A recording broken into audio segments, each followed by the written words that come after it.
All right, everybody, welcome to Proverbs Guys Ministries. We have several hosts on the panel tonight, and we're going to be talking about dinosaurs and how they have been weaponizing dinosaurs to help brainwash our children into believing in this millions of years, and also to tell kids that dinosaurs never did walk with man. Now, tonight, all of us guys are going to be presenting Dr. Kent Hovind's material and defending his positions that he's worked out over long periods of time in education. And we thought, well, you know what? Why not go right to the horse's mouth and ask Dr. Kent Hovind to come help? So, Dr. Hovind, thank you for coming today. Go ahead and tell everybody about your ministry and where they can find you, and let's get into dinosaurs. Well, thank you, brother. It's an honor to be with you. Yes, Kent Hovind. I've been a Baptist preacher 52 years. I just came from the dentist, so I'm slobbering a little bit. Sorry about that. We have a Dinosaur Adventureland theme park and museum and science center in Lenox, Alabama, straight north of Pensacola, 70 miles. It's all free. Come on down, see the place. I've been teaching all over the world on science and the Bible for 37 years now. And the guy gave us 140 acres 10 years ago here in Lenox, Alabama, where we're building our Christian camp. Our website's drdino.com. Phone number 855-BIG-DINO. We're on all kinds of channels. We're on X and Facebook and Rumble and our own TV app, KentHovind.tv, Instagram, TikTok. Just go to our website. They're all listed right there. We want to strengthen your faith in the Word of God. My seminar that I've done for many years around the world is 18 hours long, $50 for the whole thing. Part 3 is exclusively about dinosaurs. As a new Christian, when I was 16 years old, about 200 years ago, gave my heart to the Lord, got saved. I was very confused. Where do dinosaurs fit into the Bible? I was being taught in school they lived millions of years ago. I'm reading my Bible that nothing died until Adam sinned. And the 10 Commandments, God made everything in 6 days. I said, well, somebody's lying. Where do dinosaurs fit into the Bible? So that began a lifetime study of mine and passion. I want to use dinosaurs for God's glory. Satan is using these creatures to turn kids away from God. I spoke at a public school one time. I think there was first graders, about 300 of them in the gymnasium. I held up my dinosaur. I said, boys and girls, when did dinosaurs live? Instantly, all of them shouted out, millions of years ago. These kids can barely read, and they're already brainwashed. What is happening? We are losing a whole generation because Christians don't have an answer. Oh, let's see right here. Hang on. Always something breaking down here. According to evolution, things get better automatically. We just need more time, Doc. We need more time. Yeah, is that it? Okay. Let's see. We have the pacifiers. Yeah. Dinosaurs in the Bible. What is by far the most dangerous thing about dinosaurs? Well, we're at Genesis Baptist Church in Lenox, Alabama, old-fashioned right-wing radical chicken-eating Baptist church. What's the most dangerous thing about dinosaurs? Their formidable predatory abilities and physical characteristics? No. The most dangerous thing about them is where the devil is using them to brainwash billions of children to doubt the Bible and to not get saved. Amen. 1989, someone gave us this property up here. I was in Pensacola before that for 27 years. So 10 years ago, or 1989, I'm sorry, I moved to Pensacola and started the ministry on creation science. Now we're straight north of Pensacola, 70 miles in Lenox, Alabama. Come on up and see the place. It's amazing. Somebody gave us the old gravel pit, 140 acres. It's really cool. We have 5 Jeeps now. We give tours around the property and we just want to strengthen people's faith in the Word of God. Here's a book for first graders or kindergartners. I can read about dinosaurs. Guess what the first sentence in the book says? Millions of years ago. This is calling Jesus a liar, but all the books do this. Millions of years ago, huge dinosaurs walked the earth. How many children in your state are being taught that dinosaurs lived millions of years ago? All of them? Millions of years ago.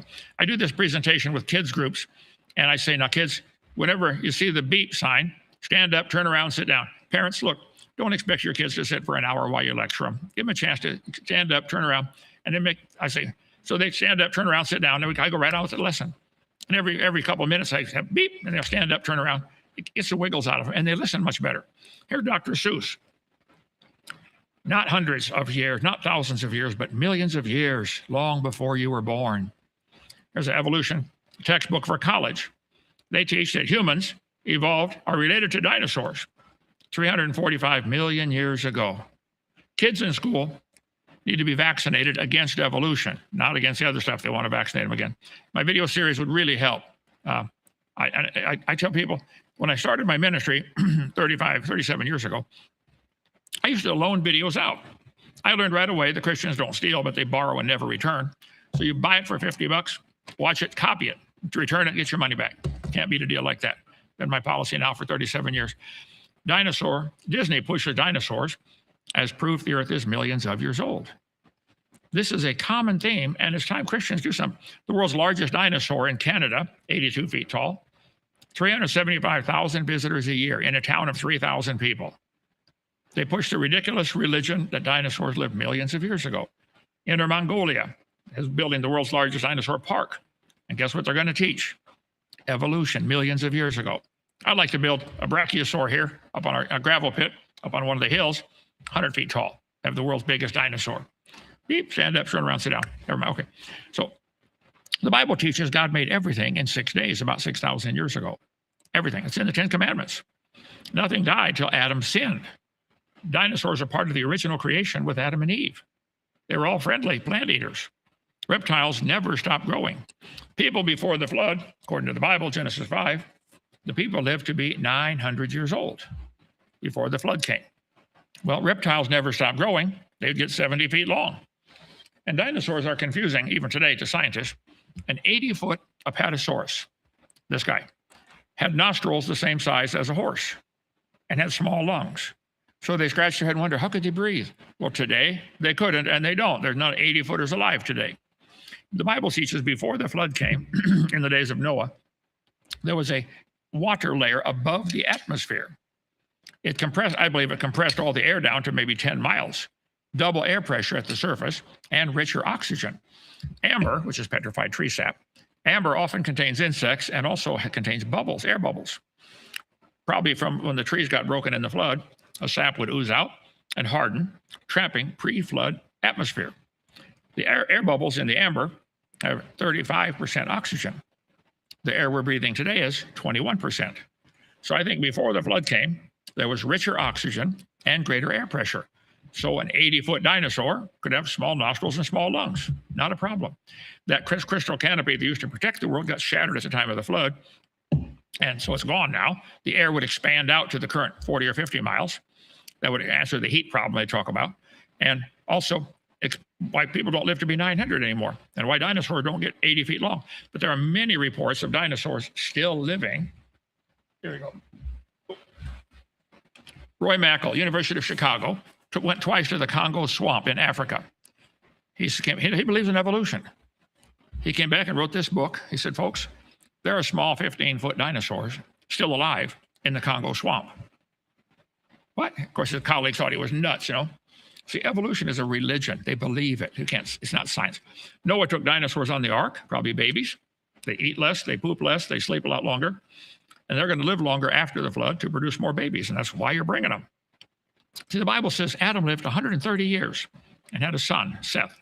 Seth lived 105 years and begat Enos. Enos lived 90 years and begat Canaan. If you go through the Bible and add up the dates, it's not hard to do.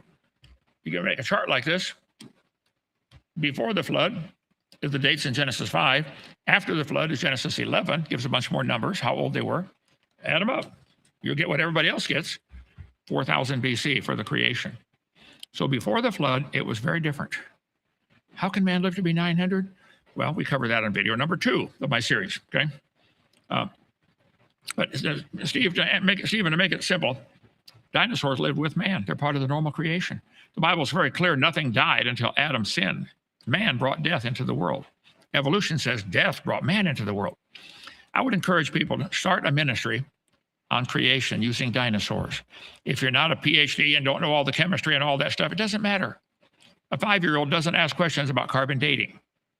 They want to know, when did dinosaurs live? And if you can give them a good, solid, simple explanation, before the flood came, the people lived to be 900. Dinosaurs never stopped growing. These are just big lizards. The word dinosaur means terrible lizard, made up in 1841. And then give kids the facts that say, look, they've always lived with man. People hunted them. They called them dragons because the word dinosaur wasn't made up till 1841. But all through history, these creatures lived with man. We love dinosaurs. But are they evidence for creation or evolution? Dinosaurs and the proofs of evolution. Here's a website from Smithsonian. Wikipedia, evolution of dinosaurs. Dinosaurs evolved. The propaganda is intense. Undoing it's going to be a real difficult battle. You know, Jesus did not even try to change the Roman Empire. He went after people one at a time. I give tours here at Dinosaur Adventureland 2 or 3 times a day. Yesterday, I had 4 Jeeps full of people, or 2 days ago, 4 Jeeps full of people. Took them around, stopped, teach about stuff about creation and dinosaurs. But students by the millions are being taught dinosaurs are evidence for evolution. They're evidence for God's genius creation. How do you get an animal with his head 50 feet off the ground to not get a headache when he bends down and gets a drink and then pulls his head back up? Giraffes have special valves in their neck so the blood can't rush up and burst the brain. I bet the brachiosaur really had some of those. So, of course, you can't tell that from the bones. Anyway, brother, you said you had some questions. I'll be glad to take them anytime. But I'm sick and tired of Satan using God's creatures to turn kids away from God. I want to turn kids to God with dinosaurs. Somebody needs to start it, like Chuck E. Cheese. I mean, they still may do it. You pay them $200 to have a birthday party. They supply everything: napkins, tables, cloths, plates, pizza, candles, balloons, and they have a theme. You could do a dinosaur-themed birthday party and make a fortune. Advertise. You want to have a dinosaur birthday party for your kids? We'll supply everything, $200 or whatever, pick a price. Most parents, they just want it to be simple. Here's $200, do it for me, okay? And teach the kids the truth about dinosaurs and have them have prizes and competition, who can roar like a dinosaur. It could be a ministry for somebody, and you don't need to have a college degree. You just have to be smarter than the 5-year-olds you're talking to. Some people, that would be a challenge, I know, but okay. Anyway, Steve, I'm sorry, talking too much. Go ahead. All right, Doc. We do have several questions, but right before we jump to that, Achilles and I were going over some of your old seminars the other day, and we were looking for information for this episode. And we came across something that we've not seen anybody else mention, and I wanted to bring it to your memory. And Achilles, what were the 2 historians who talked about the birds who helped defend off pterodactyls in Egypt? Do you remember? Yes, it was Herodotus and Josephus. They both mentioned that wherever you would go, you have to drive the pterodactyls away. And even Moses had ibis birds with him, so because they would scare away the pterodactyls. And then that made the connection in our heads that maybe that's why the Egyptian civilization deified that bird and turned them into a god. So I don't know if you have any thoughts, if you remember. Yeah, I'm trying to find my slides on that. I think it's slide number 405. Let me see here. If you remember all your slides by heart. Well, there are many legends of people killing dragons. Many legends like that. They killed them for meat because they were a menace. Gilgamesh slew a dragon. Read the Gilgamesh story. There's a Chinese legend. It says, after the flood, the great flood, a guy named Yu, surveyed the land of China, divided it into sections. He built channels to drain the water off to the sea and make the land livable again. Many snakes and dragons were driven from the marshlands. Ancient Chinese story. The Chinese zodiac has a dragon on it. Why? All the rest of the animals are real. The rooster, the goat, the boar, the rat, the ox. There's a plate that was found, a clay palette, pottery, showing 2 long-necked dragons fighting or kissing. You can't tell which it is, but anyway. Why would they put that on their ancient pottery? It's necking. You said necking, that. 12th century BC, a dinosaur. Again, dinosaurs, 4th century BC. 4th millennium BC. A cylinder seal. You roll it on the clay. A flying fiery serpent. I got the story. Here it is right here coming up. Many people are still claiming to see smaller pterodactyls alive today. Here it is. The famous Greek historian Herodotus said, I went once to a certain place in Arabia, almost exactly opposite the city of Buto, to make inquiries concerning the winged serpents. On my arrival, I saw the backbones and ribs of serpents in such numbers it is impossible to describe. The winged serpent is shaped like the water snake. Its wings are not feathered, but resemble very closely those of a bat. The ribs were a multitude of heaps, some great, some small, some middle-sized. The place where the bones lie is at the entrance of a narrow gorge between steep mountains, which there open upon a spacious plain, commuting with the great plain of Egypt. The story goes that with the spring, the winged snakes come flying from Arabia toward Egypt, but are met in the gorge by the birds called ibises, which forbid their entrance and destroy them all. That's from the History of Herodotus, Book 2.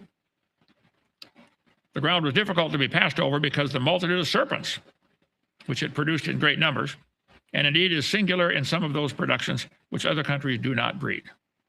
Josephus, here's the book of Josephus sitting on my shelf right there. And yet such as are worse than others in power and mischief, and unusual fierceness of spirit, some of which ascend out of the ground unseen and fly in the air, and so come upon men unaware and do them a mischief. Moses invented a wonderful stratagem to preserve the army safe and without hurt. He made baskets like unto arks or sedge, and filled them with ibises, and carried them along with them, which animal is the greatest enemy to serpents imaginable. For they fly from them when they come near them, and as they fly, they are caught and devoured by them, as if it were done by the hearts. But the ibises are tame creatures, the only enemy to the serpentine kind. About these ibises I say no more at present. Again, this is the works of Josephus. Since the Greeks themselves are not unacquainted with this type of bird, as soon therefore as Moses was come to the land, which was the breeder of the serpents, he let loose the ibises, and by their means repelled the serpent kind, and used them for his assistance before the army came upon that ground.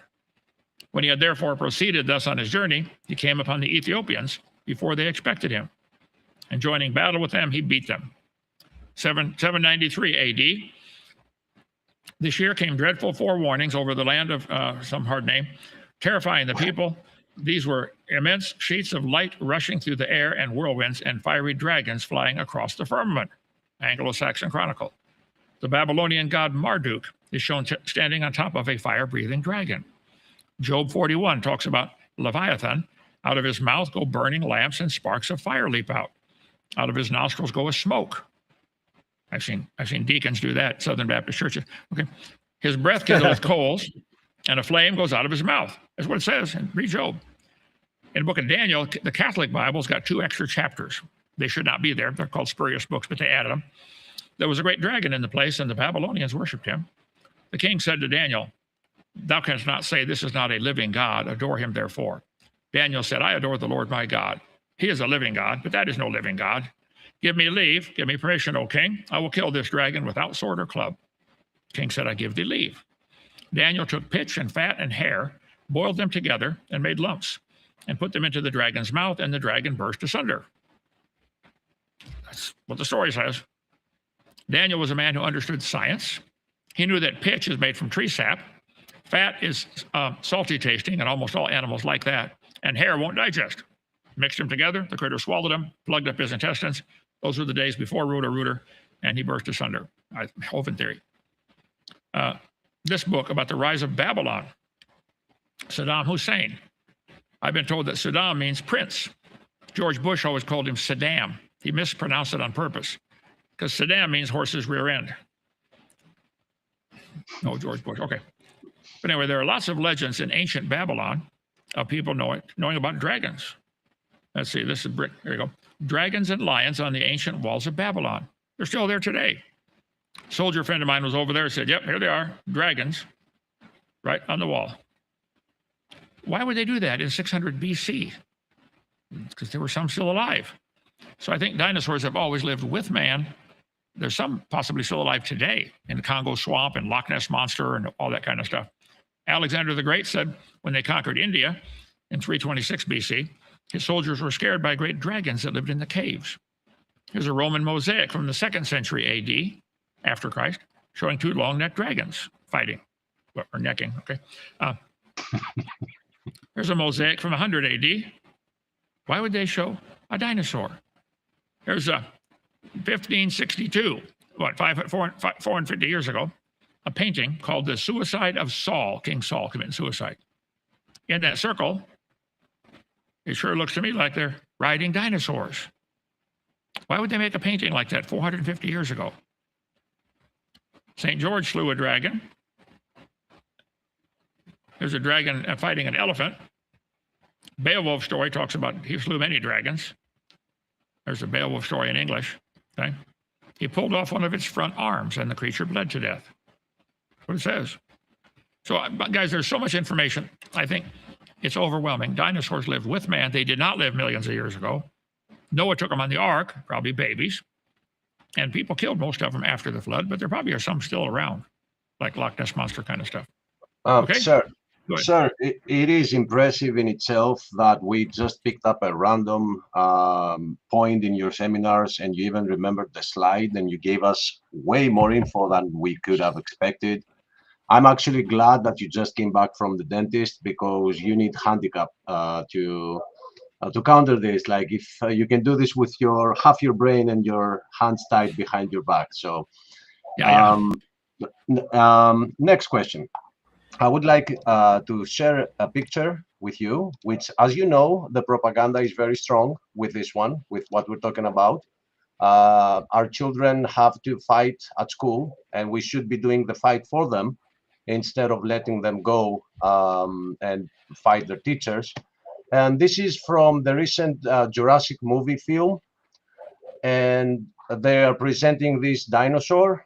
And you know very well by seeing this picture why they're doing this and what they're trying to do. So I would like to ask you, what is it that destroys the theory that dinosaurs evolved into birds? Nobody has seen any animal evolve into something else. Nobody's ever seen a reptile produce a non-baby reptile. Nobody's ever seen a cow produce a non-cow, a chicken produce a non-chicken. God said 20 times in the first 7 chapters of the Bible, the plants and animals would bring forth after their kind. That would be science. It is not science to claim that ducks are related to whales. They drew a line on a chart connecting the duck and the whale and the people. You can draw all the lines you want on a chart, but that's just it's not scientific evidence. This is a propaganda poster is all it is, saying everything came from a common ancestor called an amoeba or protozoa or something. So what about Archaeopteryx? Archaeopteryx is a bird, 100% bird. If you see you got to watch what they're doing. They're digging up fossils that they think are half one, half another, intermediate. I say, guys, no fossil counts as evidence for evolution, none. When you dig up bones out of the dirt, all you really could prove is it died. You cannot prove it had any children. You sure can't prove it had different children. Why would you think a bone in the dirt could do something no animal today can do? Where are the animals today producing offspring other than their kind? There aren't any. Just to remind you, you've said in your seminars the things that make it impossible for dinosaurs to have evolved into birds, as what you're saying is 100% correct. But I remember distinctly 3 things. I want to throw them at you and whatever you recall. First is the hollow bones that birds have. Second is that it is very hard. Now we have microscopes and we can zoom in on a scale and we can zoom in on a feather, and they're not the same thing. And the third thing is the chambers of the heart of the reptiles and the birds is not the same. One of them has 3, the other has 4. So whatever you feel like mentioning from that. Also, the lungs are totally different. Birds have to have a lot more air to be able to fly, oxygen. When they breathe into their lungs, it goes into a whole bunch of, it's like bubbles off the side of it. We just have 2 big lungs. They expand, contract, expand, contract. They have a whole bunch of chambers off of their lungs. Google the lungs of a bird. Let's see, that's in here somewhere. I got pictures of all that. By the way, you can get all my slides, 104,000 slides for $100. Call 855 Big Dino, extension 1. Where's the bird? Oh, that's on video number 4. It's on a different one. I'm sorry. So, yeah, I've been collecting stuff for years on dinosaurs that are probably still alive and always lived with man. Let's see, where did I leave off here? Slide 487. There's a carving in Germany. Dinosaurs. Marco Polo had dragons pulling his chariots in parades. Why would they record that? Maybe because he had dragons pulling chariots in his parade. That's my theory. There's a 5th century cathedral in England showing two long-necked dinosaurs again. Why are they doing this? There's an ancient coin from 1587 showing a man slaying a dragon. 1606 coin, a man slaying a dragon. Another one, he's got the spear through his mouth. See, the population back in 1600 was less than 500 million people in the whole world. Lots of the world had still not even been conquered or discovered or visited, let alone lived on. Coin from 1622 showing a man slaying a dragon. Russian medallion has a man killing a dragon. It just is unbelievable. The evidence is overwhelming. People have always lived with these. They've made artwork, pictures of them in Grand Canyon. The Indians knew about them. Discoveries relating to prehistoric man. Dinosaurs carved on the wall.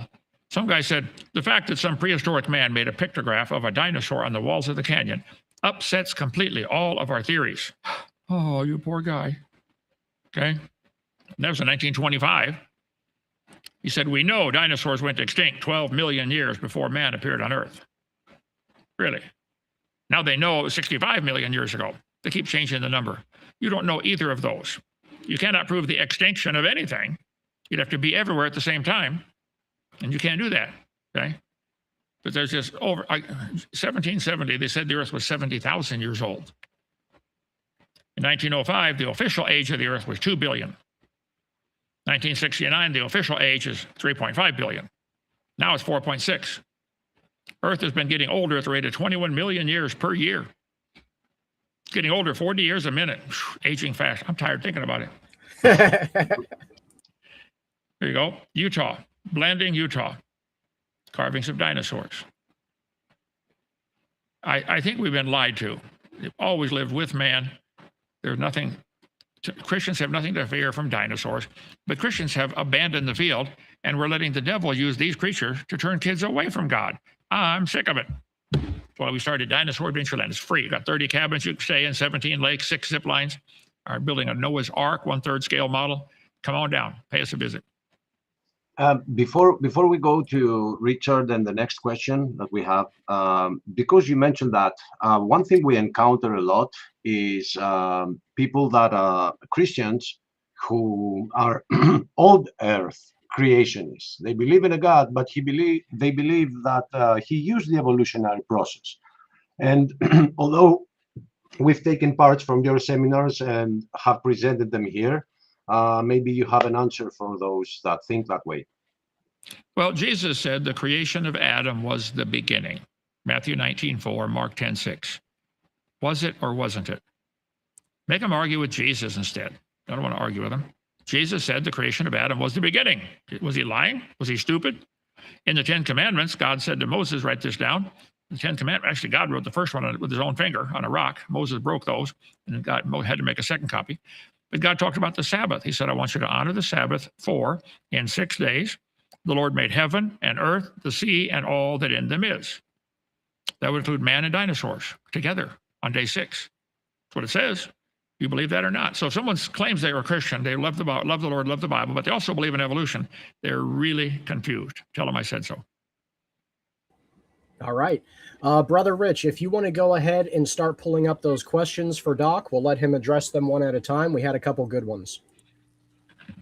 Okay. I was wondering if you could talk a little bit about the soft tissue that is found in dinosaur bones and maybe give a rebuttal to some of the reasons how they think that it survived for 66 million years. They're finding many examples of soft tissue, skin, food in their stomach, dinosaurs. Muscles, nerve fibers, blood cells. It's real simple. The dinosaurs they're digging up are 4,400 years old when the Noah's flood came. They're not millions of years old.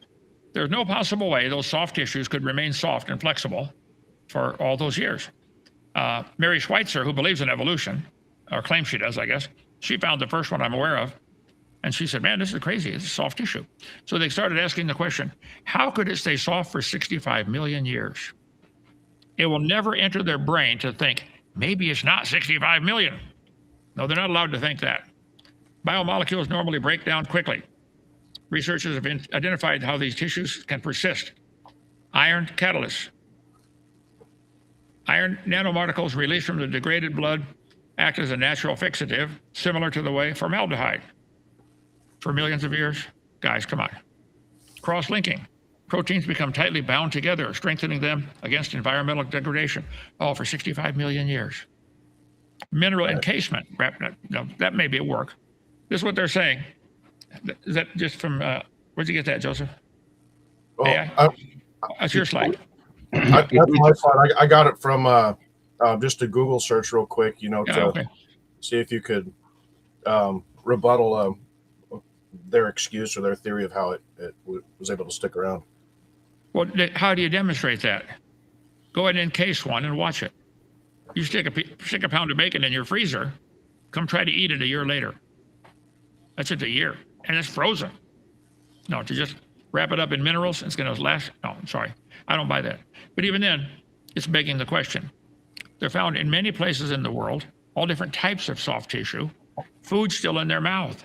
Dinosaurs, food still in their stomach, undigested. And many dinosaurs are found with their neck arched back, like they're trying to get one more breath before they go underwater. They're called the death pose. Can you Google that, Joseph? Dinosaurs in the death pose, P-O-S-E. There was a flood. Noah's flood is what killed all the dinosaurs except those on the ark. Getting off the ark, they faced a different world. You can't live to be 900 anymore. People only live to be 400, then 200, then 100. So something changed. I think it's that canopy overhead was gone. That's my Hovind theory on that. Find anything on that? There we go. Call up images. Was it show any pictures of them? The death pose. Look at that neck. Look at the bottom middle one. There you go. They're drowning. They're trying to get one more breath. We don't see something. Is Joseph sharing something? It's not coming through. Oh, you didn't put it up? No, I can't put it up. It's not on our studio. Oh, it's not in our studio. Okay. Can you put it up again? Maybe they can call it up, or I'll try to find it. What's it called? Dinosaur death pose.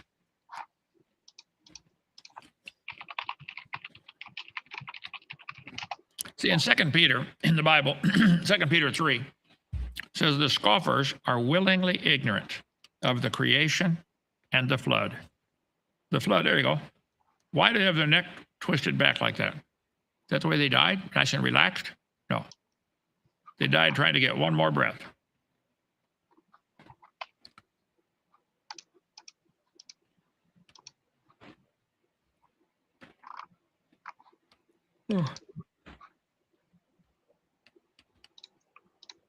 Okay. Questions? Stephen, you got any questions there? Yes, we'll pull up the next one for you. So this one is a question about Behemoth. And it says, what about the evidence that Behemoth is a chaos monster and Behemoth's tail isn't a tail? If you read Job chapter 38, 39, 40, and 41, God is talking to Job, asking him 84 questions. Job never answers any of them. In chapter 42, God said, Job, behold now Behemoth, which I made with thee.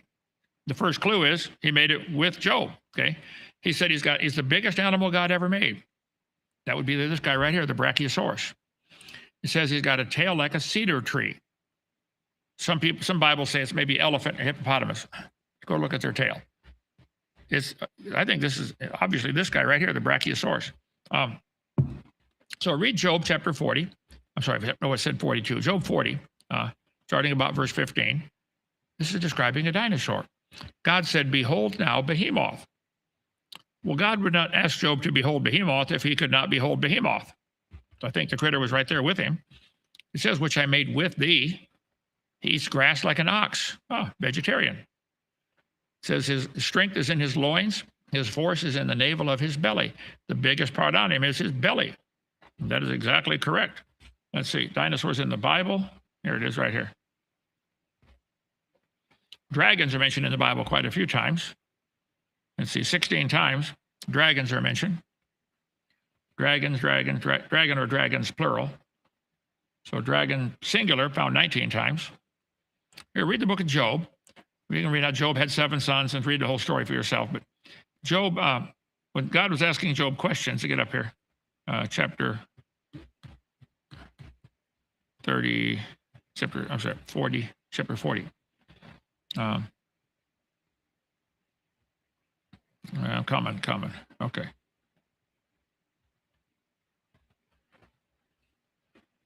Job 41 talks about Leviathan, the fire-breathing dragon. That's a fun one, too. There you go.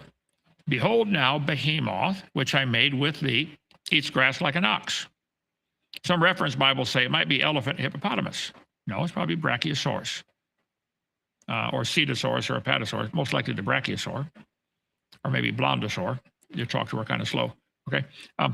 Says he eats grass like an ox. The strength is in his loins. The force is in the navel of his belly. The biggest part on him is his belly.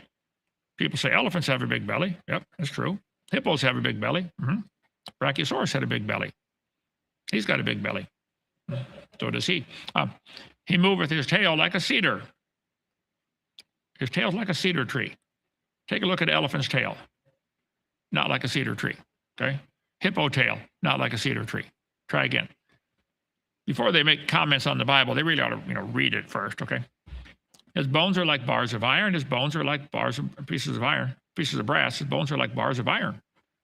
Brachiosaur toe bone. They were huge, no question. There's a leg of a brachiosaur. One brachiosaur would weigh about 100 tons, the same as 14 school buses put together. I tell the kids, if he was to come by and step on you, you'd be deeply impressed by him. Should I tell him, Stephen, I got a new invention. It's going to save millions of dollars for the highway department. I invented a shovel that will stand up by itself. We won't need to pay the guys to lean on it. Imagine all the money. Okay? All I want is 10% of the savings too. Okay. It says he's the chief of the ways of God. That means he's the biggest animal God made. Okay. That would be the Brachiosaurus. So I think God ought to get the glory for his creation. Anyway, more questions, guys. Go ahead. All right, we got a couple more here for you. This one's from your favorite creationist crybaby. He says, Kent Hovind, how do you explain that in recent decades, evidence has accumulated that many non-avian dinosaur species also possessed feathers or feather-like structures in some shape or form? That is pure baloney, okay? Birds always have baby birds. Lizards always have baby lizards. If you wish to imagine that they changed, that's not science. Finding a fossil, even if you found a fossil of a reptile with feather on it, that could prove something went extinct. It would not prove it changed into something else. In an honest court of law, none of those fossils would count. You can't prove they had any children at all. So oftentimes the scales, the protein fibers will flay out. The filaments come apart, and it looks like they call a proto feather. It's not a proto feather; it's just little lines on the scale breaking apart. So no, I would say even if they found a half dinosaur, half bird as a fossil, you could not prove it had any children at all. You can't prove it had different children. You can't prove it's intermediate. All you know is it died. Now, if you wish to believe that, great, believe it, but it's not science. Okay? I don't know how you can't see it. You don't want to see it. Amen. All right. Next question. And this is a good one. It says, curious, what would an orb spider web be used for in a pre-fallen world without death? No more creatures created after 6 days of creation. Do you believe there was physical death before the fall? Why the tree of life if there was no physical death? Well, good question. Not necessarily on dinosaurs, but I think insects may be a different category. Are insects alive in the same sense that man is alive? You know, man has a body, soul, and spirit. Animals have something, a body and a consciousness of life. Insects might just be a self-replicating food supply. So it could be that they were eating each other and were allowed to be eaten, and it's not considered physical death like it is for an animal. So that's one theory. Don't know. I've decided I'm going to trust God on that one until I get to heaven. Some people decide I'm going to doubt God until I get an answer. Okay. We'll see how that works out for you. All right. Next question. And this one is, do you think the Babylonian god Marduk is likely the defied wicked son Mardin per book of Jasher of Nimrod? His pet was a dinosaur/dragon. Don't know. I've got the book of Jasher here. I haven't read the whole thing, but There's a lot of strange stories in there. So yeah, Babylonian god Marduk, I showed that earlier, certainly appears to be a dragon, a dinosaur. Let's see. Call up the pictures again and get the reference right there if you want to see it for yourself. Babylonian god Marduk. Let's see, this 851 slides in this presentation. It helps if you ask the questions in the right order that I got the answers. Gilgamesh, Beowulf, Babylonian god Marduk. Where's he at? Yeah, I'll find it. Yeah, I think I showed that earlier. But yeah, that's a good point. I don't know about who they. And be cautious with the book of Jasher. Okay, it's not biblical. It's an interesting book, but it's not inspired word of God. Let's see, where's Marduk? I can't find it quickly here. Babylonian cylinder seal. I think this is a, a bit of a rabbit trail, and we should get out of the rabbit hole. Okay, go ahead.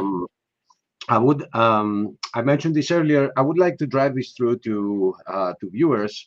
There are many reasons why dinosaurs cannot have evolved into birds, and let's not focus on the whole word evolved, because we understand now that it's made up baloney.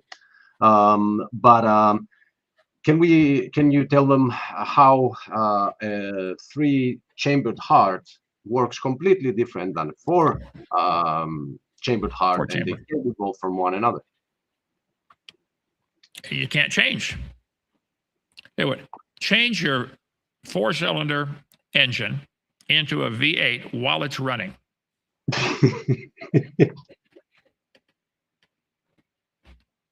They have this imagination that somehow this must have happened if you give them the pacifiers. Sir, do you have the pacifiers with you? This is the pacifier that they all rely on. Time. If that doesn't work, try more time.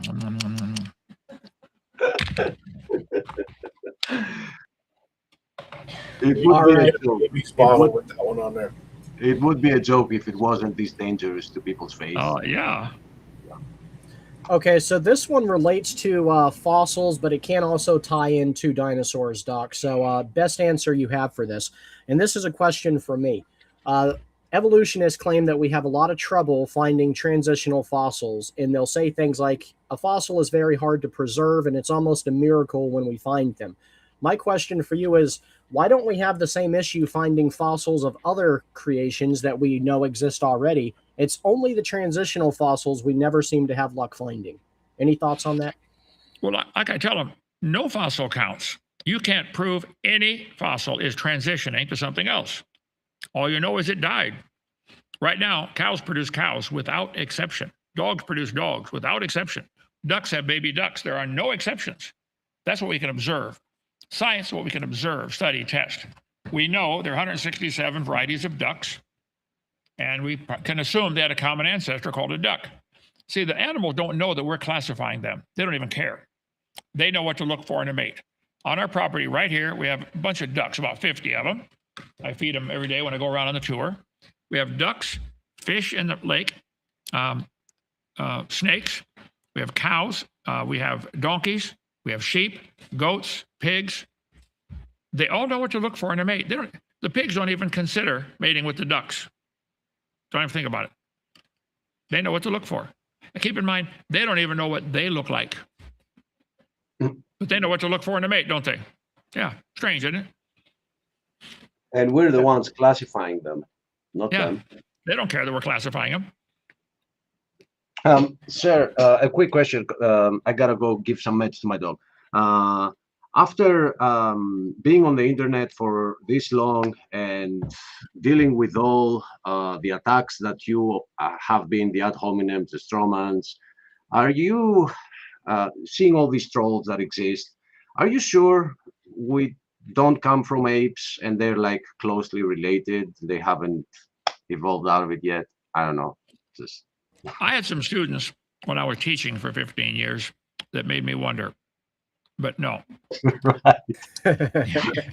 Humans always have baby humans. There are no exceptions. You can imagine if otherwise if you want. This textbook chart, I'll use in a lot of our textbook now, this same chart or something similar, saying humans are related to, let's see, butterflies. Common ancestor right here. Humans and butterflies. This is called stupid. This isn't science. This is stupid.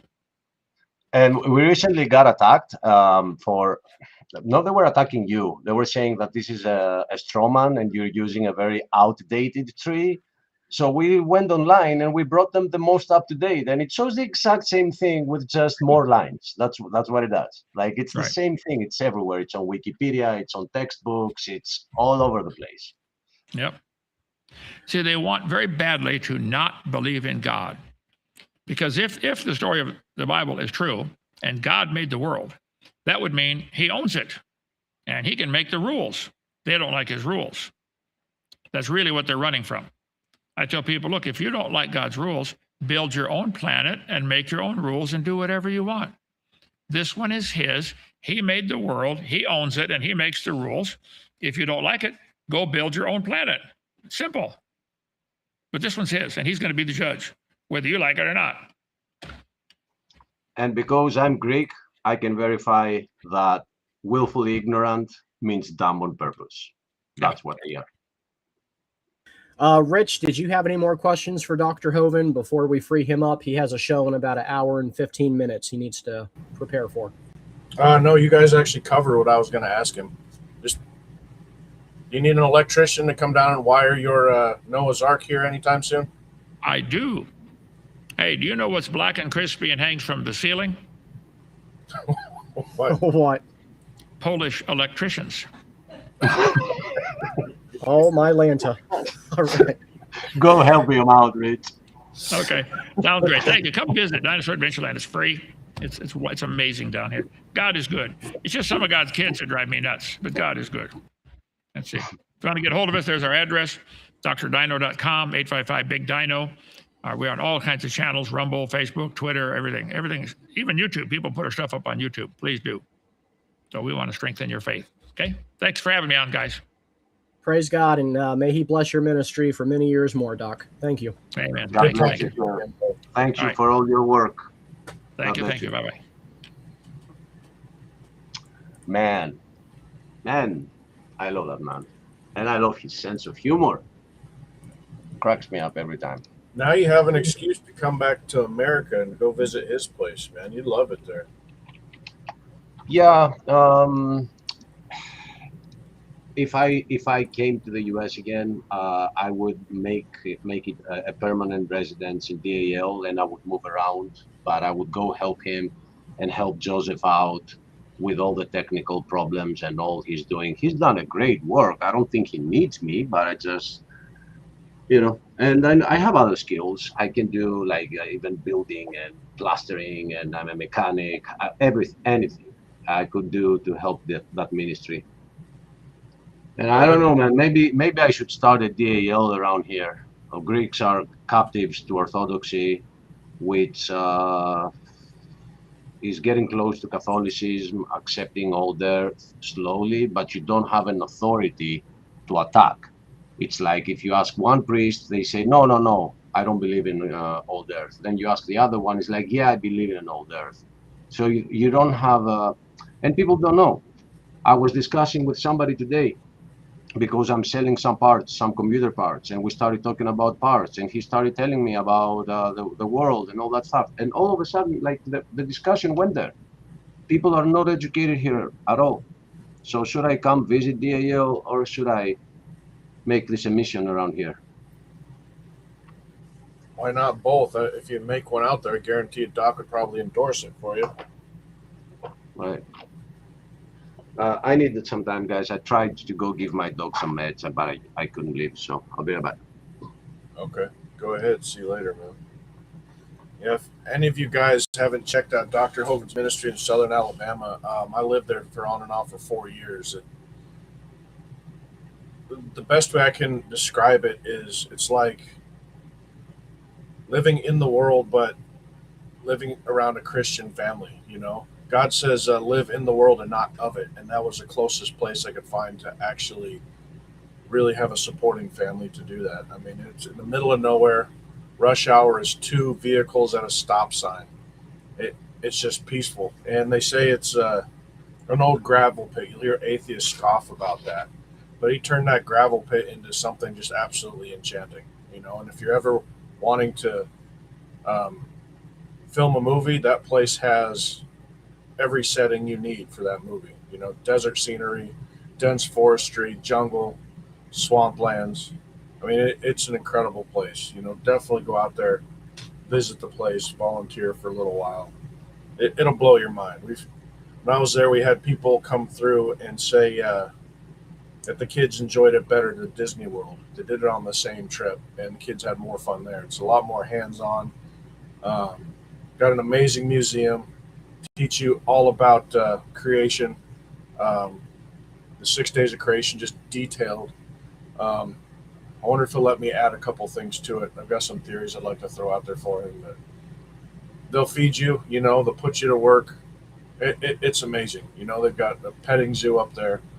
Um, they have emus which will eat right out of your hand. They're incredibly friendly. Tours, it's absolutely amazing. You know, activity for the whole family is a huge playground. Um, Greenhouses, you name it. I mean, it's absolutely amazing. All built by volunteers and donations.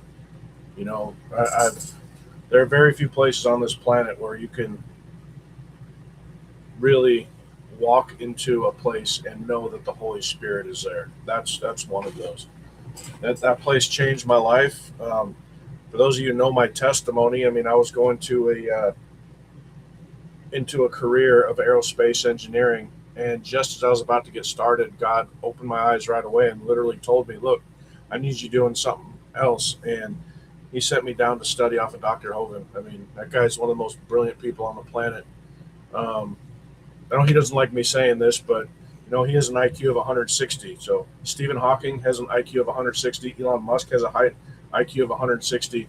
He's right up there. He's one of the smartest people on the planet. You know, if anything, that's one reason to listen to his theories, that maybe he's right.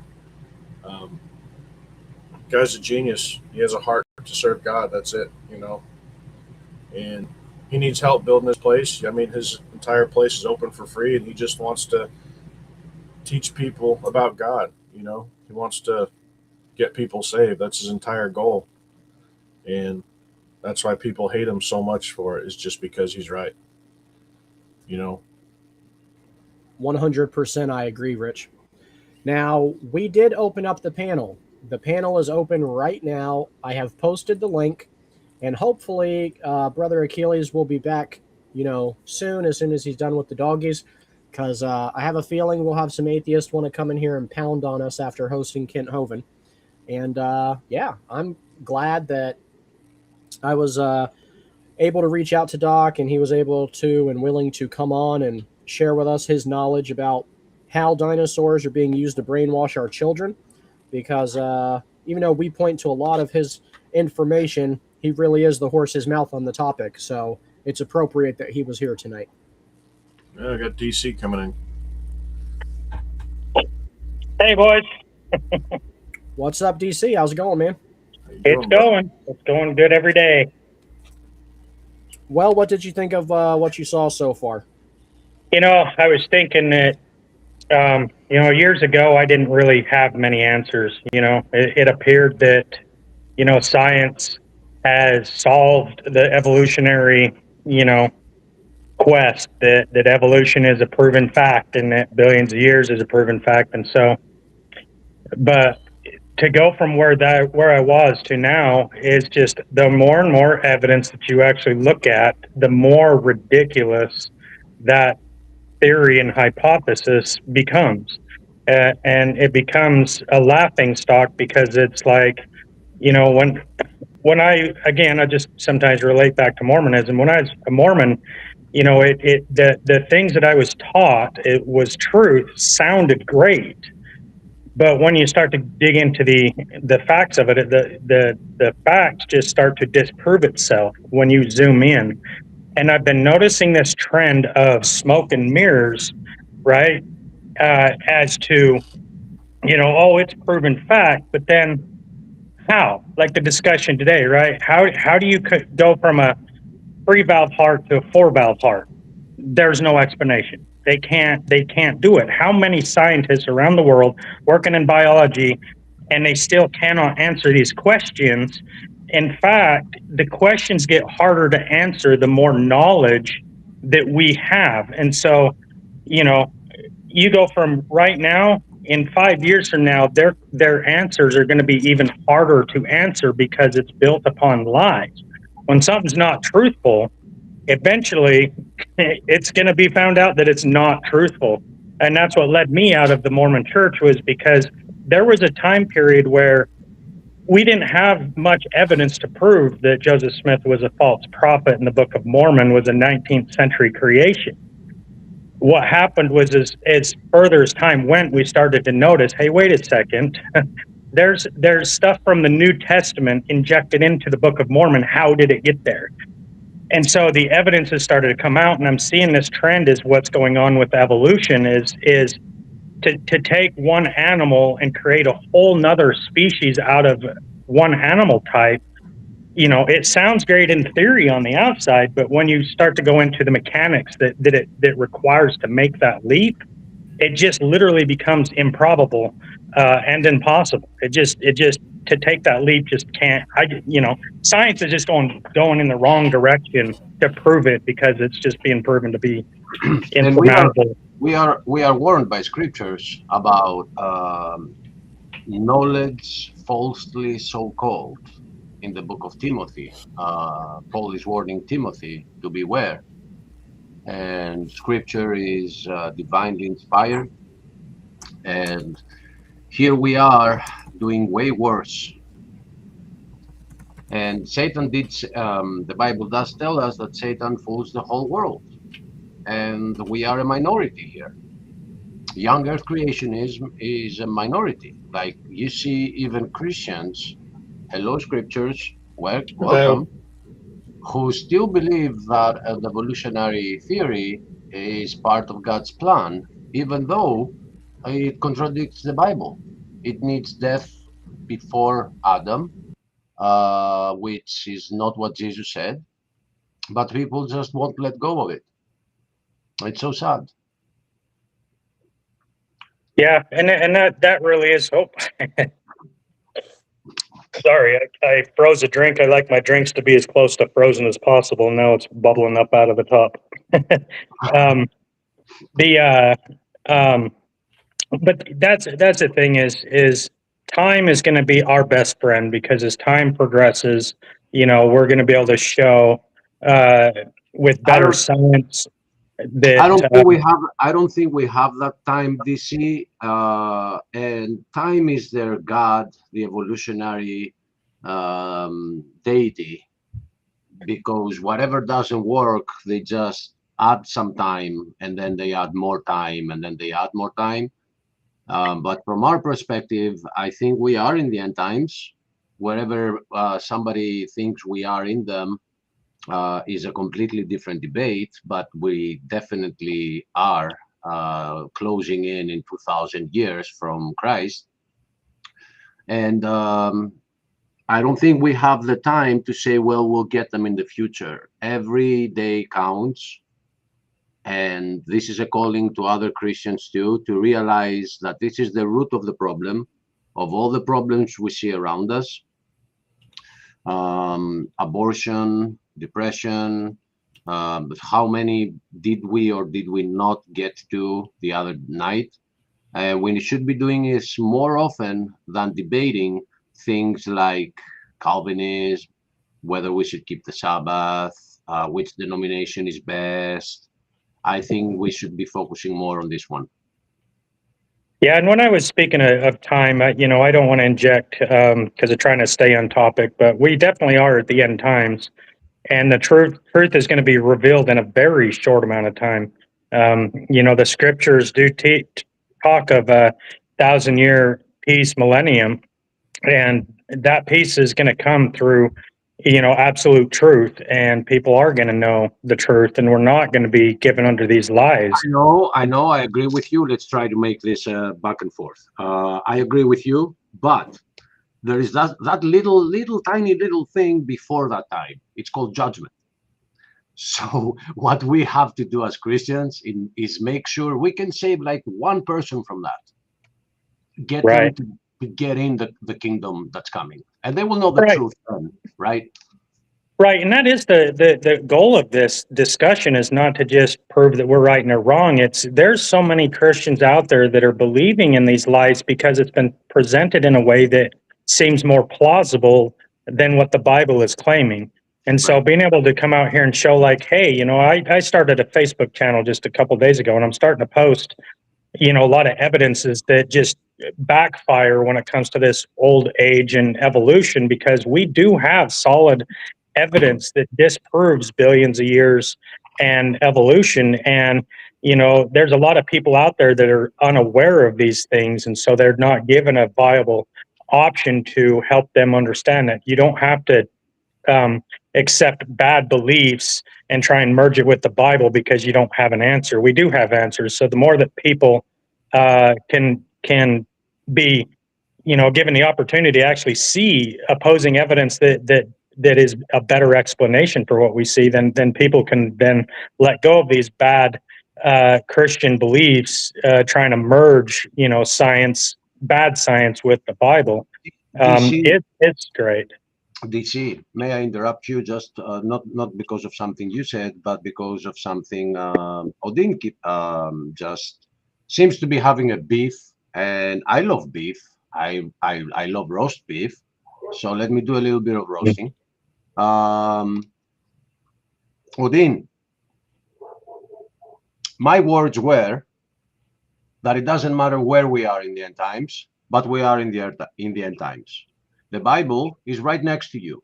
Open it up, pull a couple of connections, and see that we are in the times that we have been talked about from the Bible. It doesn't matter, I said, where we are in them. We should care to get people to the truth. And part of the truth is to stop believing lies, because somebody gives people lies with a straight face. Okay? Evolution never took place. Period. Now, if you want to jump on board and come help us on that mission, you're more than welcome. But if you still want to insist and continue on that death pre-existed Adam and there were pre-Adamites and all that we were discussing the other day, start a channel, bro. Go do that. We will focus here on exposing every theory that tries to discredit what Jesus said. Okay?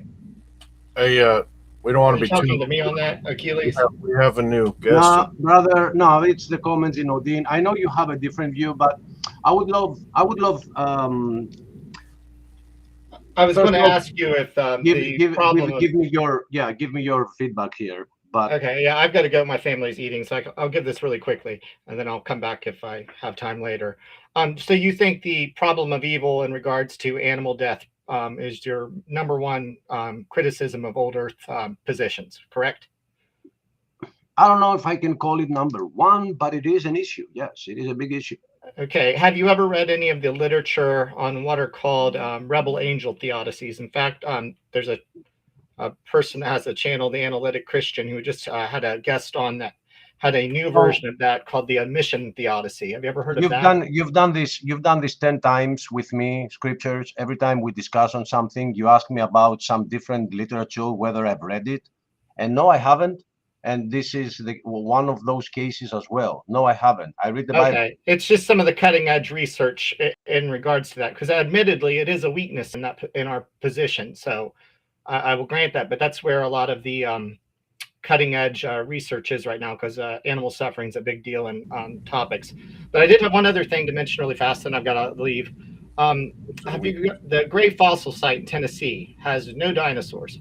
And I'm kind of curious to see if you guys think that is pre-flood or post-flood, if you haven't looked it up. I was hoping to see if Dr. Hovind had ever heard of it before. No fossils. It seems to be pre-ice age. It looks like a sinkhole that a bunch of things fell into and died. There are thousands of fossils there. It's going to take them forever to dig it out. What's it called? The Grave Fossil Site, Tennessee. I've actually been there twice. Where in Tennessee? I live in Tennessee. I wouldn't mind checking it out. Oh, I think it's. Oh, I'm trying to remember. They were digging a highway out, and they found it. I think it's closer. It's closer to the Virginia border. It's on the eastern side, if I remember correctly. I'm not exactly sure where without googling it. The Gray Fossil Site, like GRAY, or the Great Fossil Site? I think it's GRAY. Don't remember. I think, but it should pop up pretty easily. The University of Tennessee had to make a bigger geology department when they found it because they weren't expecting that. It was a kind of a random discovery by the highway department. I've never heard of it, but I've got it pulled up now. Yeah, I'd be curious to see if you guys think that's flood deposits, pre-flood or post-flood. And maybe I'll come back and find out the answer. So I got to go. Thanks for having me on. All right, brother. We'll see you later. You guys be blessed. God bless. I wonder, maybe I should just call Dr. Hovind and ask him directly, but he's got another show going on now, doesn't he?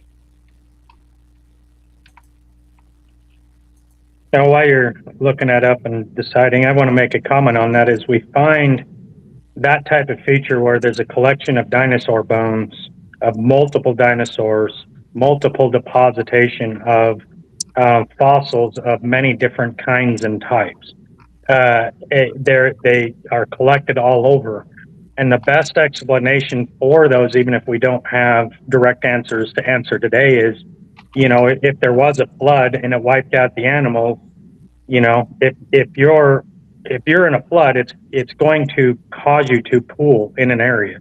That's why we find coal deposits in pooled areas, is because that's where that collected. Just watch videos of like Mount St. Helens,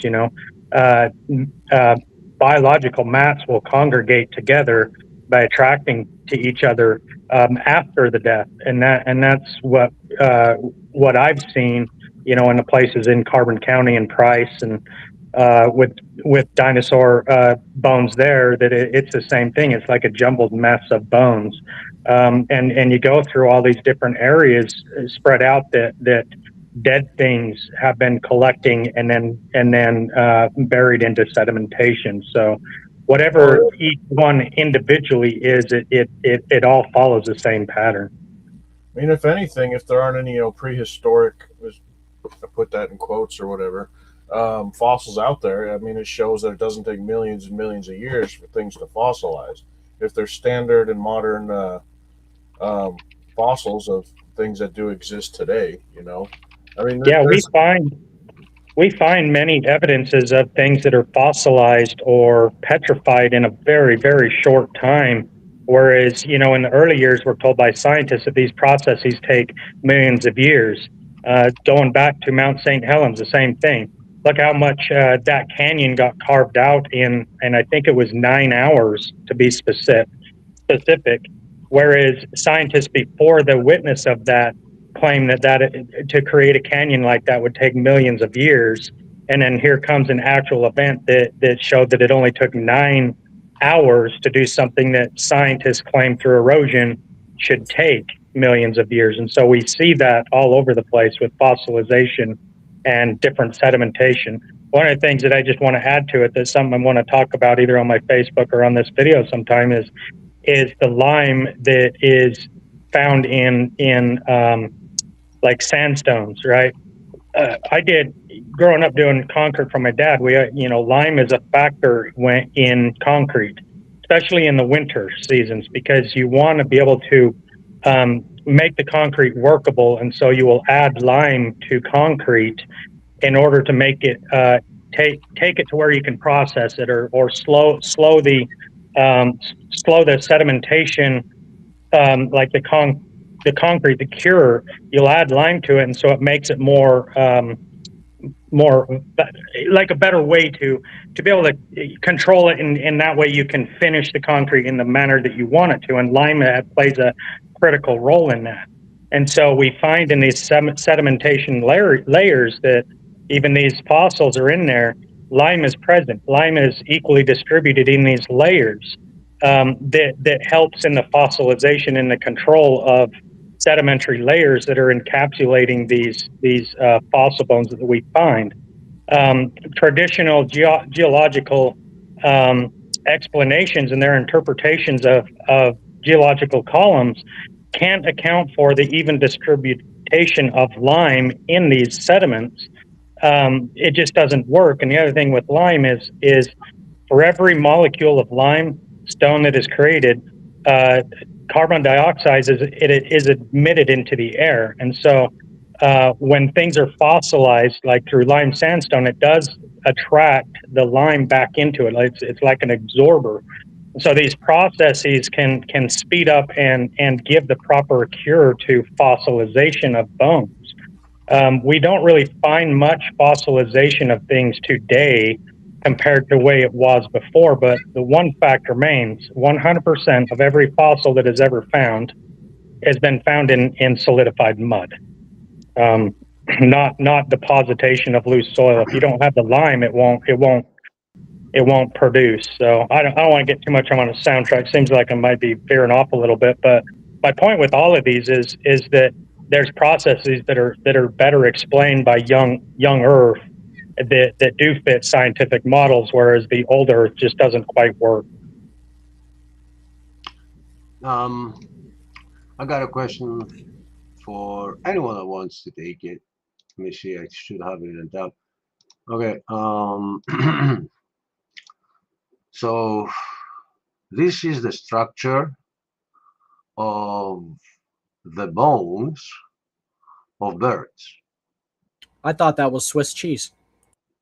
So it is that way. Why'd you have to throw that picture up there? Now I'm craving chicken wings, man. Come on, man. They are that way so they can maintain structural integrity while they are lightweight for flight.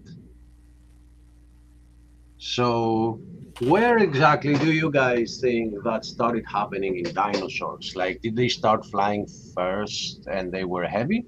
So that like the first one just hit the ground and it was like, I got an idea. Or did they start happening while they were on the ground and they started like breaking bones until one of them like said, wait a minute, I know what I'm gonna do with this. I'm gonna make some feathers.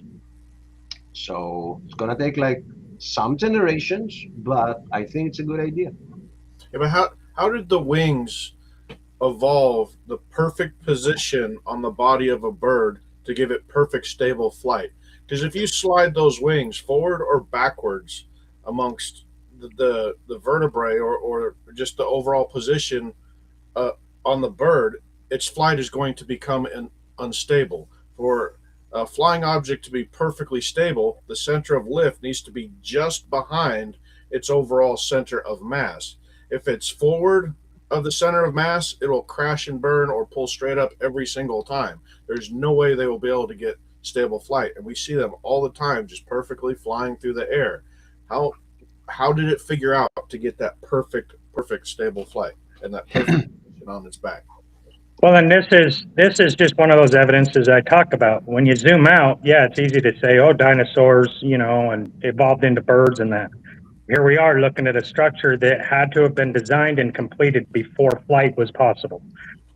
This is their problem. This is what they cannot overcome. Is there is no explanation with this with science. And it's many others, but people just will see this and they will turn to Wikipedia, and Wikipedia will tell them, yeah, of course, that's how it happened. And look at the birds today; they are the same.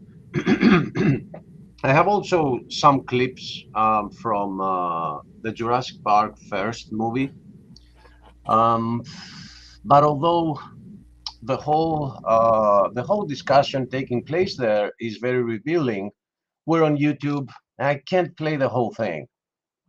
I'm gonna give it a shot by pausing it like immediately, but I gotta be very careful with this. So first off, let me see if I can find it. So This is in our textbooks, and so there is this scene on the first. Give me a second here. On the first Jurassic Park. On the first Jurassic Park film, Steven, are you here? Can you tell me if you get audio when I share this? Once it is shared, I'd be happy to tell you. And no, I'm not here right now. Okay. Okay, so maybe DC and Richard are gonna help. All right. So I'm bringing it up. I'm muting myself, and I'm gonna press play for a second. I think it's pretty low, too, unfortunately. Let me see if I can highlight the audio. No, I can't. Okay. At least I'm not sharing the private chat. Sorry, guys. Wait, where is it? Here it is. So they are looking at the monitor at some technology which like X-rays the ground. Did I mute myself? No, we hear you, but this is a fictional dinosaur, just so you know. The Velociraptor is the real dinosaur.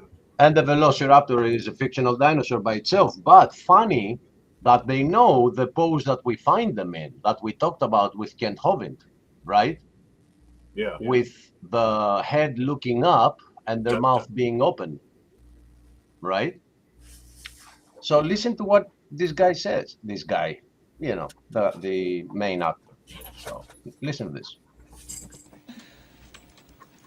Look at the half-moon-shaped bones on the wrists. It's where these guys learn how to fly.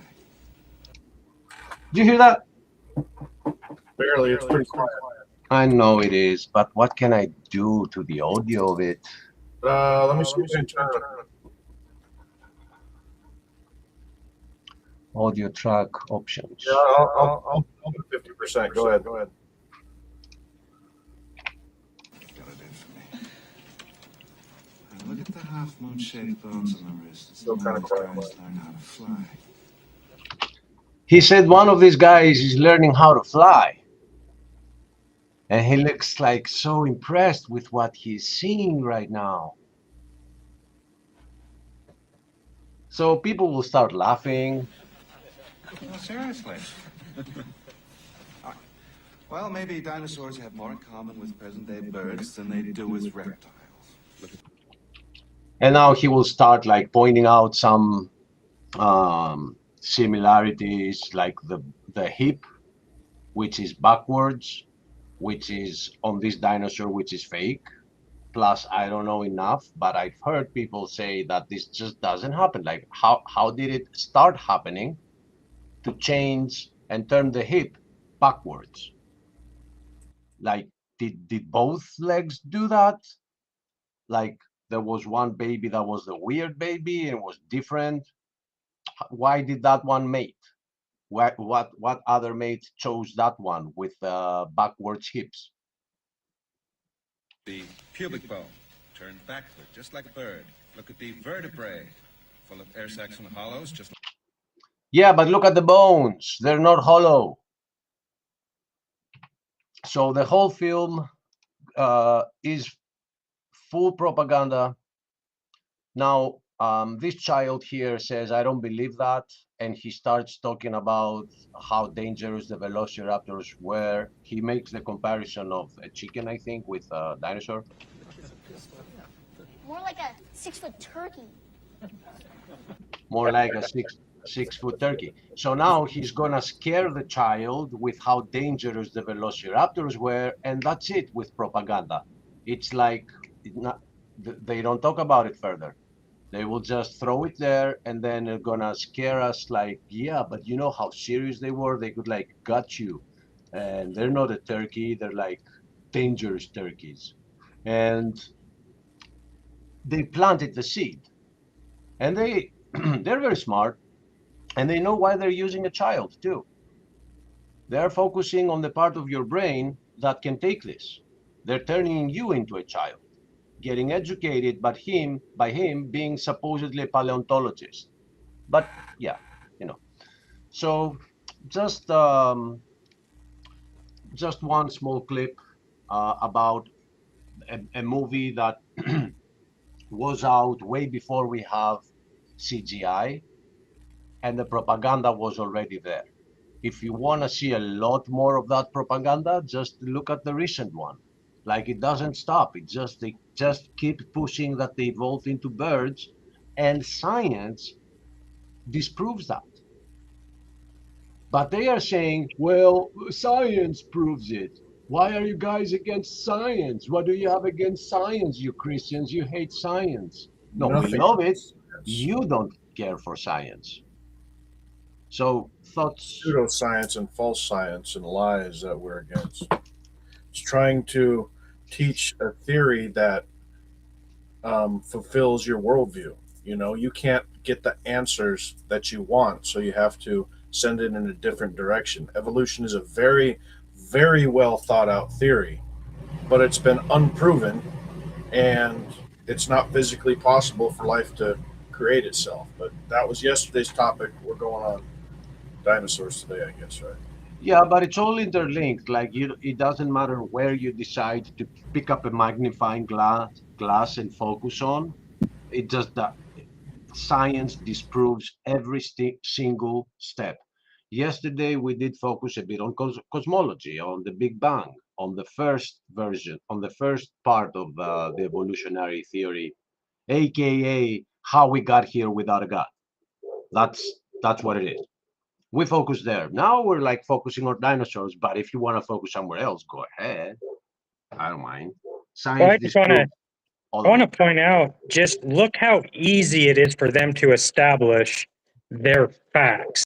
They create a movie. Oh, look, the bones here say that this or that, right? They just look at the fossil in a camera screen, and all of a sudden that is their what the tool they use to make their propaganda Right. turn from an opinion into facts, right? And then Okay. they'll turn around and say the same thing to us. Be like, oh my gosh, you're God of the gaps. Well, I'm sorry, but that looked like to me a camera of the gaps.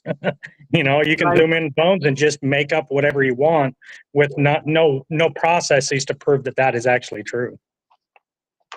And that's how propaganda works. Well said, DC. So if I have a misplaced hip, or I have like a hunch, and I die and you find me as a fossil, does that mean I I was at the missing link between something else in the future just because you find the fossil? It could be a handicapped dinosaur. But you know the movie, and that comes right after the credits, because I've heard long time ago on a documentary that was talking about dinosaurs evolving into birds. They were saying that although the director of the first Jurassic Park film knew the science, he knew the world wasn't ready for it yet, so he only put it at the intro, just for a little bit. And he's right. People were not ready for such bull. Now we have devolved to the level that we are. We see CGI that a dinosaur has feathers, and you get a whole movie talking about that dinosaur, and we're like, oh yeah, that's must be true, because you know they made a movie about it. Wake up, guys. Wake up. Well, and going along with that, just this tactic of deception. I think it was Bill Nye was having a debate with, I forget his name now. Um, anyways, they give this picture of 20 or 30 skulls, and it'll be like, can you identify the human versus the ape? And I just want to point out, if we were to take 100 skulls from 100 different people from around the world, you're going to see 100 different skulls that do have big differences and changes in them. But they'll take that as proof of evolution. If those same 100 skulls that we would get today and buried them in mud, then what evolutionists would do is then align them in an order from what appears to be the older type of human versus what is conceptualized as the most modern, and then they will give dates to those showing, oh, this shows transition from early human to late human. but that's just fantasy because no, the 100 would be all given today at the same age. But that's the tactic they use. Is look at the differences in this. That shows that evolution is true. When in reality, no, that's just all you're doing is showing diversity, and it has nothing to do with time. And that's how they play these games. Is they use this deception of time rather than just looking at the differences among a species or a type. How you like that picture? I like it. Is that an outlet? My phone's really. Is that an outlet for electricity to plug your iPhone in between the two? No, it is. It is outlet file. on a phone. It's file not found. It is the missing ink. Oh, okay, yeah. It's not Well, there. and that's the funny thing is you want to talk about that that's where Lucy would be occupying, right? They got this Lucy that should fit in there, but yet the bones they actually don't describe it. But yeah, they've tried to fill in that box, but they don't have it. Achilles, I have one of those too. Big whoop.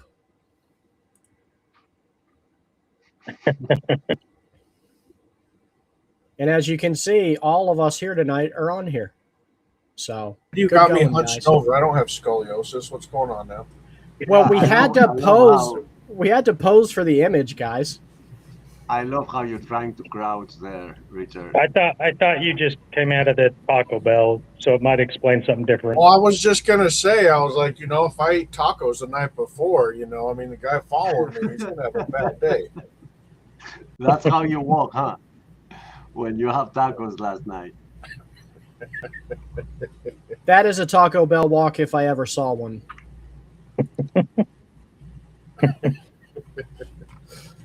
But they will not present those problems to you, viewer. They will not present all these problems that the guys here and myself, we make a joke out of because we dig deeper and we discover that they have so many problems with the theory of evolution that it's not even longer a theory. It only survives on taxpayers' dollars and it exists in our textbooks. People get brainwashed into thinking that, and then they actually evolve into becoming creationists. So there is some evolution. Let's see if I can find it. Yeah, I mean, Achilles, you're absolutely right. Without tax funding, evolution would already be a dead and outdated theory. But because we tax fund it, it's still on life support, and that's a shame.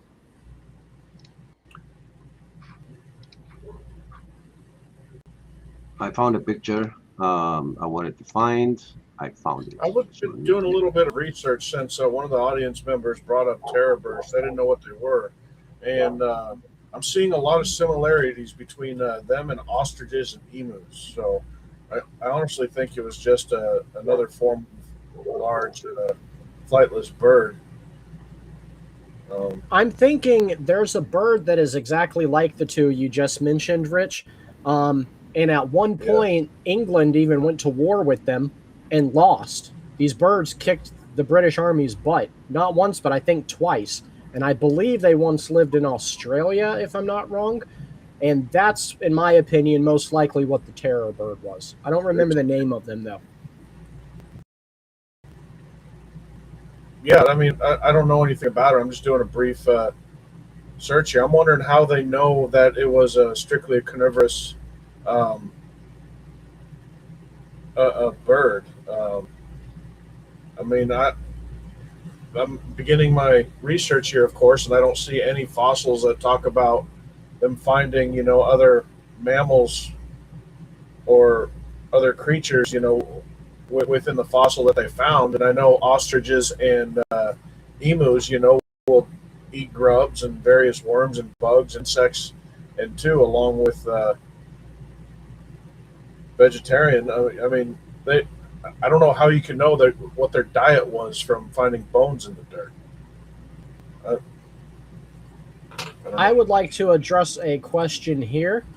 So this gentleman says, right, my take is that God is able to create the earth with age. Why is it so hard for someone to accept? the majority of us here at Proverbs Guys, if not all of us, have, I believe, the same opinion on this. And it's that the earth was created with the appearance of a old, mature earth, the same way God didn't put a newborn baby in the Garden of Eden.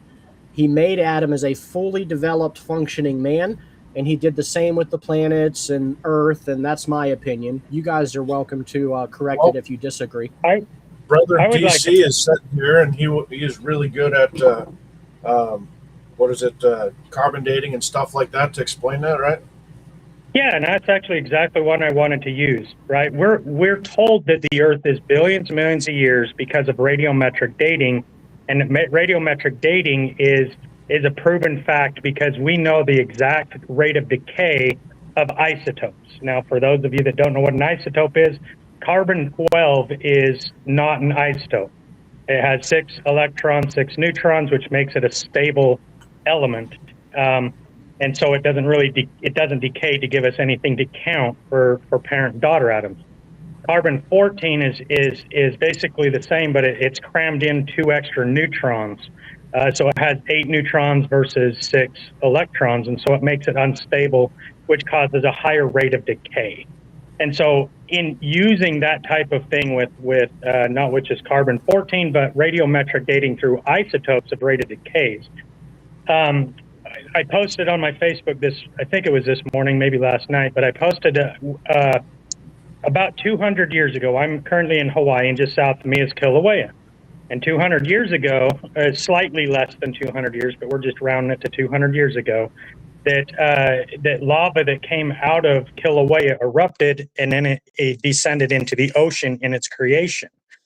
And so they took this sample, and to create in order to date it, they date what's called potassium argon. So it's potassium decaying into argon gas. When it's in a magma form, it is releasing this potassium argon gas into the atmosphere. But as the rocks cool, they become hard and solidified, and they lock in the potassium argon gas, so it no longer escapes. So it's assumed.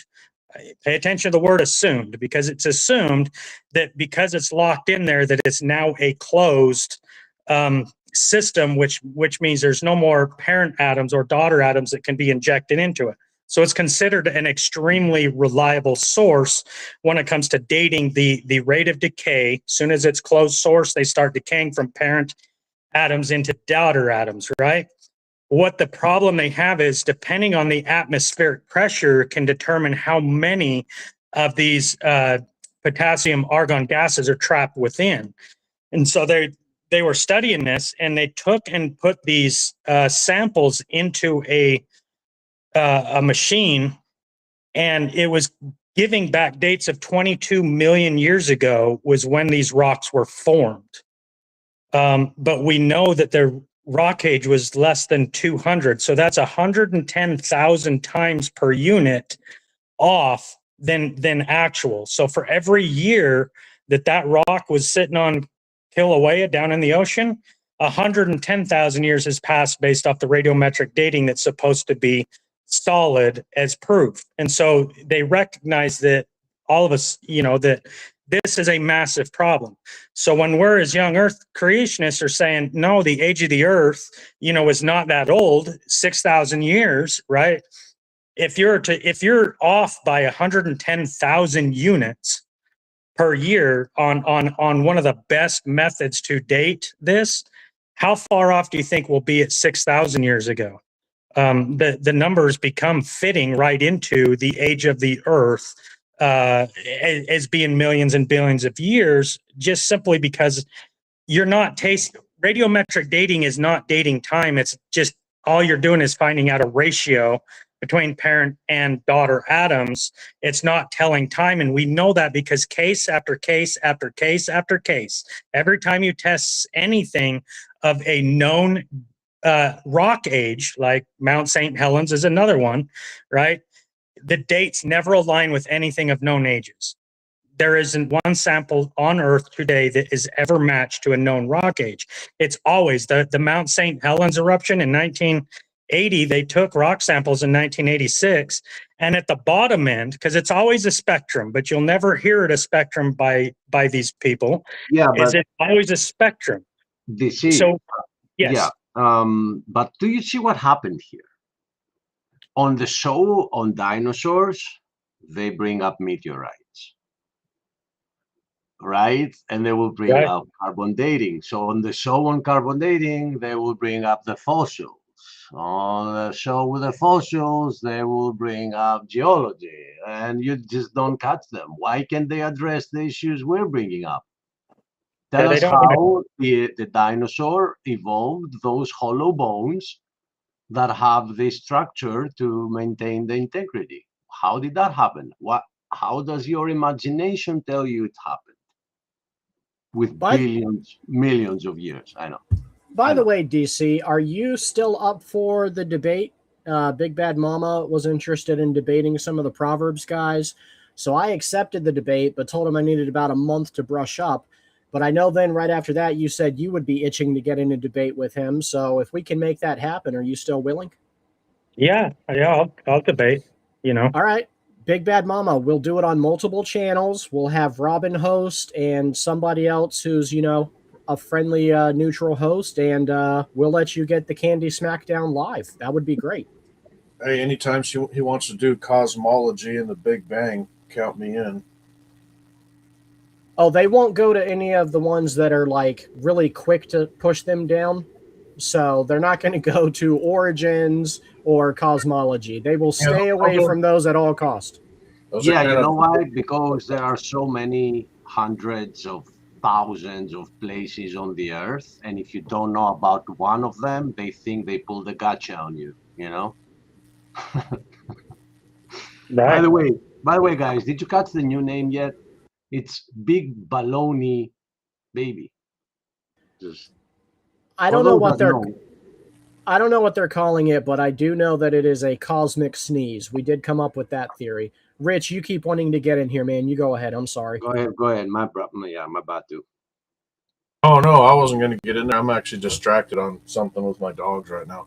But no, I just thought it was funny. Nobody wants to debate the important things like biogenesis and cosmology and the Big Bang and origin of the universe anymore. I mean, maybe they've all figured out that it's not possible for it to happen by themselves, and they don't want to admit it publicly. I don't know. I, Maybe they've been turned over to a reprobate mind. I'm kind of new to this channel. I'm trying to remember the guy's name, the one that does the TTR videos. I was on his show the other night. Yep, that's Justin. Justin, yeah, that's right. I should easily remember that.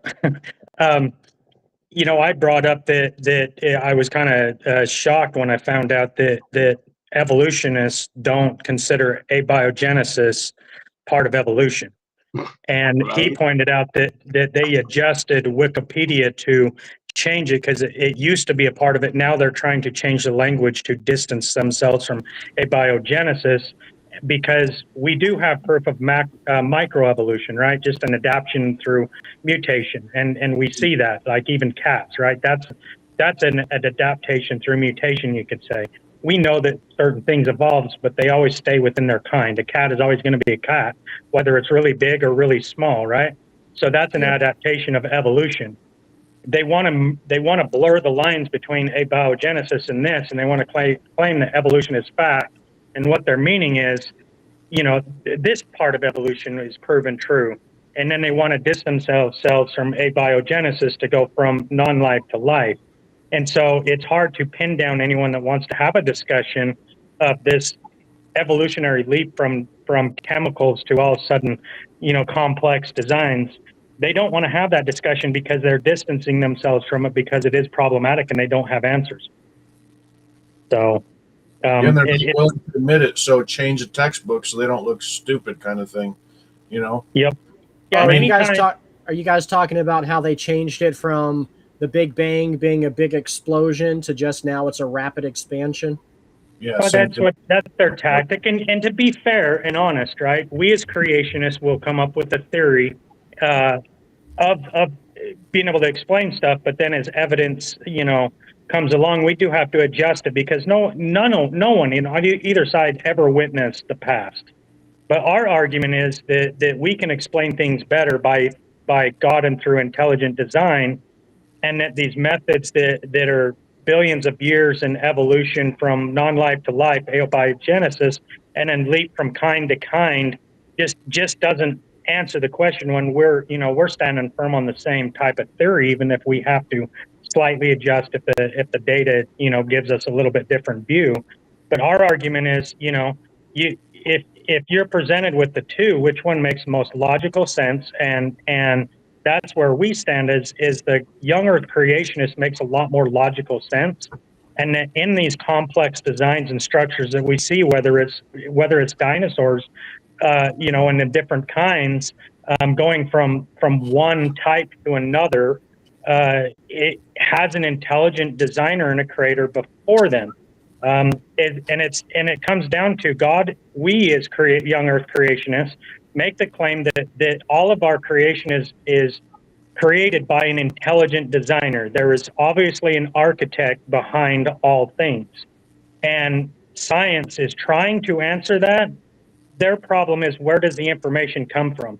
How does chemical reaction produce information in its complexity in order to create a whole new structure of design, whether it's abiogenesis or kind to a different kind?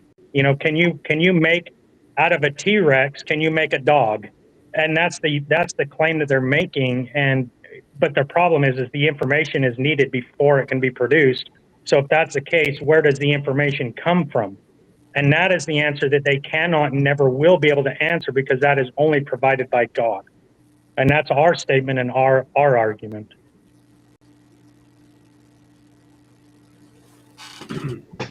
Man, I'm a little worn out, guys. Going back and forth with everything they throw in, like, I'm kind of tired. At least for the night. Well, we can go ahead and shut this down. It was a shorter show, but I think that might be good because more people will probably come and watch it. And it was a really good one because Dr. Hovind came on and gave us all his information for why we believe dinosaurs walked with man. And it is absolutely ridiculous to teach your children the dinosaurs lived millions of years before we even existed. Did you see how you threw in that random thing that he didn't expect about the ibis bird? And he was like, oh, you should have that on slide 405. And I'm like, what? And we didn't collection. It's upwards of 10,000 slides. He literally has. Right? And he remembers like weights, everything is, dude. His IQ is off charts. But those that mention the pterodactyls are our first historians. So you either discredit the first historians and call them mythology and go against the grain of the whole civilization that we have, or you take what they said and start questioning the theory that dinosaurs died millions of years before man got here. Like if whoever viewer is listening to this, go back on this show and watch this again. See how many examples got brought up of civilizations showing dinosaurs. And we have Herodotus describing the pterodactyls to the detail. And we have Josephus too, talking about them. And all the other stuff that you're gonna see right there. I can't do it again. Do you guys want to go around and collect our final thoughts, and then we'll shut it down? I'm done. I don't have any final words. You guys, Oh, go ahead. go ahead. Go ahead. You want to go last, DC? Yeah, I'll go last. All right, go ahead, Rich.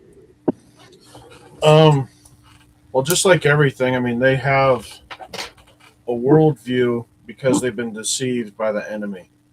And all in all, it's like Satan's goal is to just get back at God and hate God and take us down to lift himself up. That's his final goal, just to take us down. And he's doing that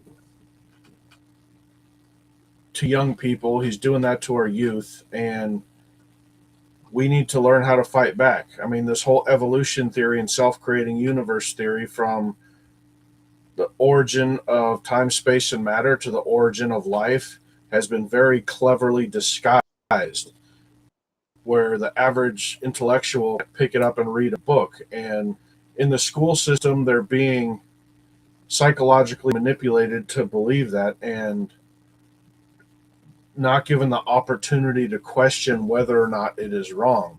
And that's why they start at such a very, very young age to do it. And this propaganda it's horrible. It's humiliating. I mean, in the blink of an eye, within like 5 minutes ago, I was in high school, right? And it seems the older I get, the faster time accelerates. And before I know it, in another 5 minutes, I'm going to be beyond the pearly gates. And that's the purpose of this ministry, to make heaven crowded, and to discuss many ways why the enemy is deceiving people and why God is necessary for the universe and life to exist. And the truth is in that Bible, and I'm proud to be one of the people that defend it. And appreciate you guys sticking around from Dr. Hovind's channel and listening to us. If you guys want to like and subscribe, we do stuff like this throughout the week, just like Dr. Hovind does. You're welcome to come in and talk to us at any time.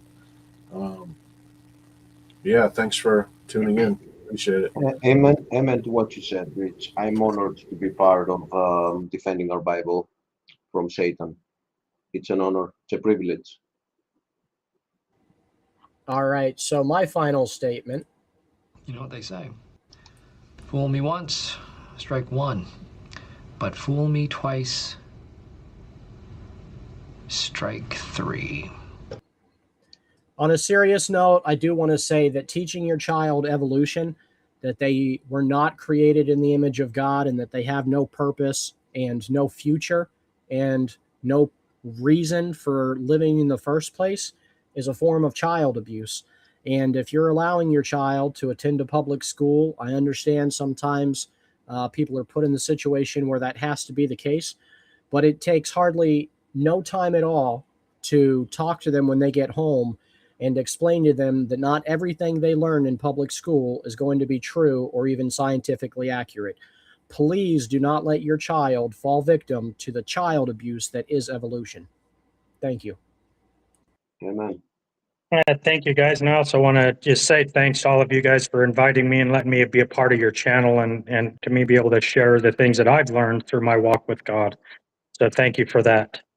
Thinking about my last thoughts here is, I'm going to bring this up because it has everything to do with it. I was a former Mormon, I believe, for 40 years. I was born into it. And throughout my life, there would be little red flags that would come up and be like, something's not quite right here. But I didn't really do anything with it. It just kind of got put on a shelf. And then eventually that shelf broke because there was just the weight of too many issues became a problem. There's going to be people out there that will die an atheist, die believing in evolution in billions of years, despite the evidence that might be presented as proving that what they believe in is not true. And there's always going to be people that will hold on to it. But if you're one of those ones that are questioning, which side is true or, which one makes more logical sense, be open to different theories. You don't have to agree with it to start off. But, my question to people is, are you going to allow facts to persuade you into changing your opinion? Or are you just going to reject facts because you love the idea of a lie?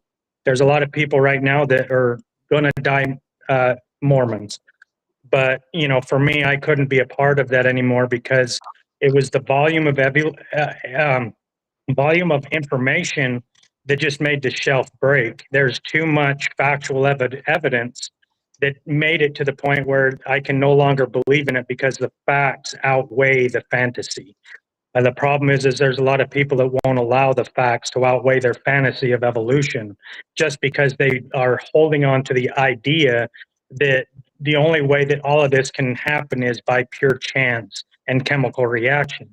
And so what we're trying to do on this channel is less of an argument to win an argument, but to be able to present facts that persuade you to, hey, look, we have better answers. And these answers do come from the Bible, which, despite evolutionists, has not been proven to be a myth. I like to bring up the book of Job when it comes to these types of arguments. It was brought up on this channel that God was asking Job many questions. And what I find interesting in there is there are questions that God was asking Job that for thousands of years man had no idea about, but only in the recent years has those questions then start to be answered and questioned by scientists. One of them, as an example, is where God had asked Job, can you command the darkness and tell it where to go and where to come from? God is implying in that question that darkness is a substance that can be controlled, not just an absence of light. And it's only been in the very, very recent scientific field that we're discovering of dark matter, a substance that is pushing away galaxies, not bringing them together by gravity. So darkness is a substance, just as the book of Job. How is it in an ancient document, thousands and thousands of years old, have truth that only modern scientists are discovering?